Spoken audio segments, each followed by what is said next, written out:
So আমরা এতক্ষণ দেখলাম হচ্ছে নেক, হচ্ছে যে মাসেল অফ থোরাক্স ও রেসপিরেশন, দেন হচ্ছে অ্যাবডোমিনাল মাসেল।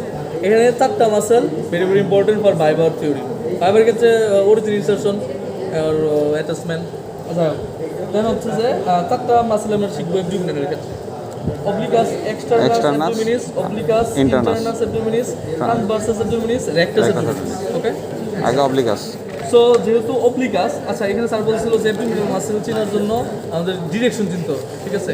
সো যেহেতু অবলিকাস এখানে তো সম্ভব না চিনা। এক্সটার্নালটা এক্সটার্নিস। আচ্ছা, আমরা জানি যে ফার্স্টে বলছে যে এক্সটার্নাল, হ্যাঁ বাইরেটা। ফার্স্টে যে এই মাসেল এই যে এইটা, এইটা এটার নাম হচ্ছে অবলিগাস এক্সটার্নাল। obliquus externus abdominis। এই যে লেখা আছে, হ্যাঁ এটাই লেখা আছে, হ্যাঁ obliquus externus abdominis, এটা হচ্ছে ফার্স্ট। এইটা সরানোর পরে ট্রান্সভার্স। হ্যাঁ এটাই যে একদম থোরাক্স পর্যন্ত আসবে, এই পর্যন্ত আসবে। এটা একদম এখান থেকে শুরু করে একদম এই যে পিপিবি টেন্ডন পর্যন্ত সব পর্যন্ত আছে।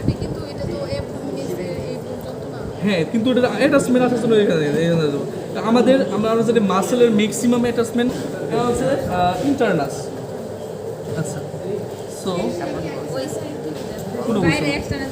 আচ্ছা তাহলে যে ভিতরে, হ্যাঁ মানে একটা মাসেলের উপরটা নিচেরটা, হ্যাঁ সেটা হচ্ছে যে এক্সটার্নাস ইন্টারনাস, তাহলে উপরে নিচের শেষ দুটো মাসেল চিনা ভালো। এটা হচ্ছে ট্রান্সভার্স। আচ্ছা এখন হচ্ছে ট্রান্সভার্স। যে দেখ ট্রান্সভার্সের সময় দেখ এই বরাবর থাকবে, এই বরাবর এই পর্যন্ত যাবে, যে এখানে জিপোড কার্টিলেজ বরাবর যাবে, এই বরাবর এমনি। হ্যাঁ হ্যাঁ এটাই তো, এটা লম্বা কিন্তু জিপোড কার্টিলেজ যে মানে যুক্ত হইব, ঠিক আছে এরকম ভাবে। আর আচ্ছা পরে একটা মাসেল হচ্ছে রেক্টাস অ্যাবডোমিনাস। সো রেক্টাস অ্যাবডোমিনাস হচ্ছে এই যে এই মাসেলটা, এই যেটা এই যে এটা এই যে এইগুলো, ঠিক আছে মানে এই বড় থাকবে আর কি, পিন বড় লাগানো থাকবে। আচ্ছা ওটা কোথা থেকে কোথা এটা বলছে না কোথা থেকে কোথায় এটা থিওরিতে শিখবা।